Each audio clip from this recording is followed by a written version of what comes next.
Eu converso com a doutora Maria Fernanda Mélega Mingossi sobre demências. Maria Fernanda, o que é o mal de Alzheimer? Bom, é uma doença neurodegenerativa, progressiva, decorrente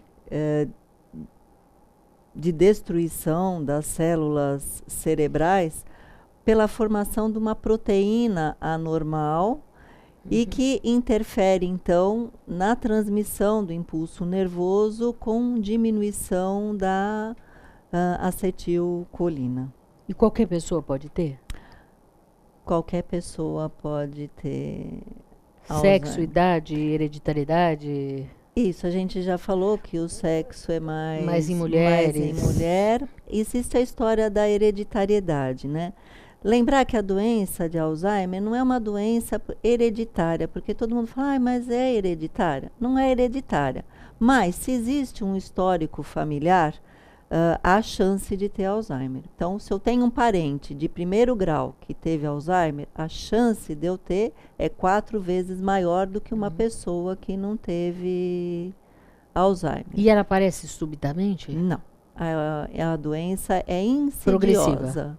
Progressiva, silenciosa, e muitas vezes a gente não percebe. Por isso que ela tem, inclusive, é dividida em fases, em estágios. Então, tem um estágio inicial que a pessoa só tem esquecimentos pontuais, leves, né?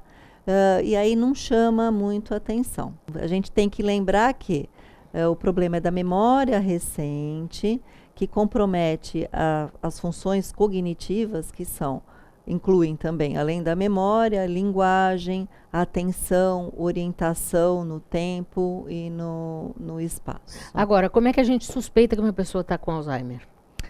Então, tem muita coisa que leva a suspeitar. Então, vamos falar então do diagnóstico, né? Como é que se faz esse diagnóstico? Então, é a pessoa que chega no consultório.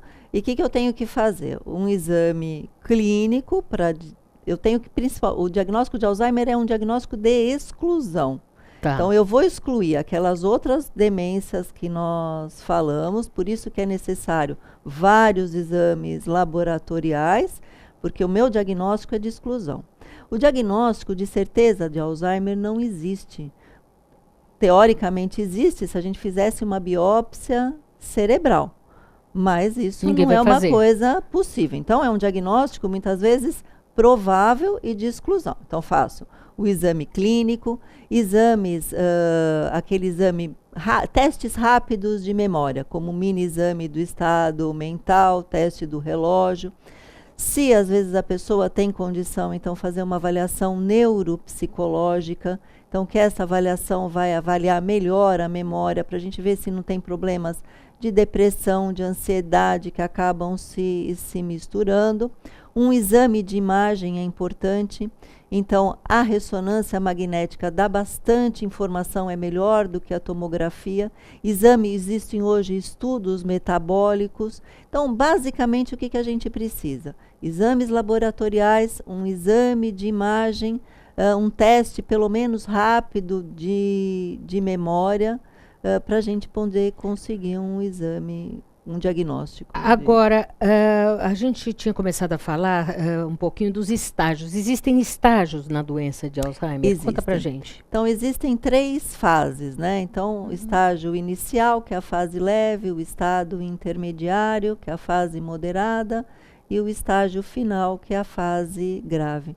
Nesse estágio inicial, que às vezes as pessoas acham, olha, é porque é idoso, está esquecido, é da idade, mas começa assim, com alguns outros esquecimentos. Já na fase moderada, então começa a ter o quê?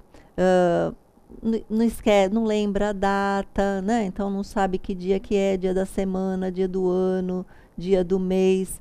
Às vezes começa a se perder dentro de casa, começa a não reconhecer as coisas, começa a ter problema de linguagem. Então, que é o problema da linguagem? É assim, como é que chama isso, que é o relógio? Agnosia mesmo. Aquela coisa, a coisa. Então, eles usam muito a palavra coisa para poder se identificar. Começam a ficar repetitivos, começam a perguntar a mesma coisa várias vezes. Você conta uma história, daqui a pouco ele pergunta de novo. Fulano está grávido, vai ter um nenê, vai ter um menino. Dali a pouco, o que é mesmo que vai ter? E aí começa a não reconhecer as pessoas dentro de casa, não reconhece o filho. Acho que o filho é esposa. Não começa a ter dificuldade para nomear os objetos, né? Entendi. E na fase final, que é uma fase que, além de ter sempre, né, além de ter o problema da memória recente, tem o problema também que começa a ter o problema do passado. Aí já fica com dificuldade, né, na higiene pessoal, para alimentação, para fala, perde a fala, dificuldade na locomoção. Então, incontinência urinária é uma fase muito difícil para o paciente e para quem cuida. Vamos falar mais no nosso próximo bloco. Ouça agora a doutora Elizabeth Gaspar, cirurgia dentista, dando uma dica sobre saúde bucal.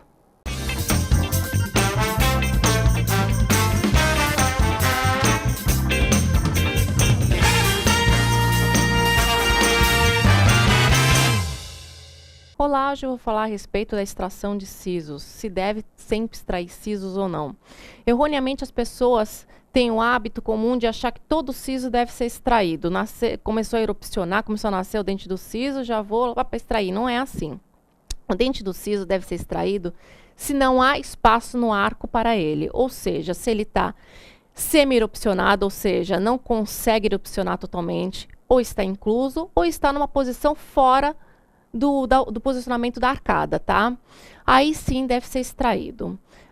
Agora, se o cirurgião dentista deve extrair os 4 sisos de uma vez, ou 2, o siso superior e inferior, né, que são 2 de um lado e 2 do outro, ou 1 de cada vez, isso vai depender do planejamento e da prática do cirurgião dentista. Vai depender também da vontade e das condições de saúde do paciente.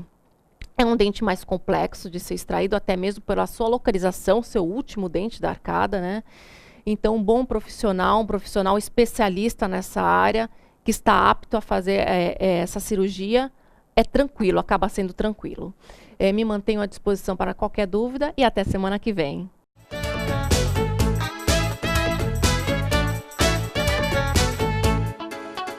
Comunicado. A Escola Santista de Astrologia está com inscrições abertas para os cursos regulares de formação em astrologia.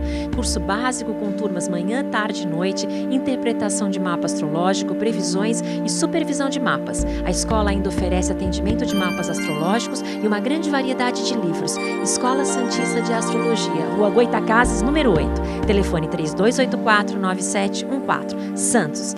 O Smart Center oferece salas executivas que podem ser utilizadas por hora, dia ou mês, além de auditórios para treinamentos, cursos e seminários, salas de reuniões e o exclusivo programa Link, em que o cliente pode divulgar o endereço e telefone do Smart Center para receber encomendas, correspondências e recados. Uma opção inteligente que tem como diferencial aliar comodidade e baixos custos. Smart Center, o seu escritório virtual definitivo.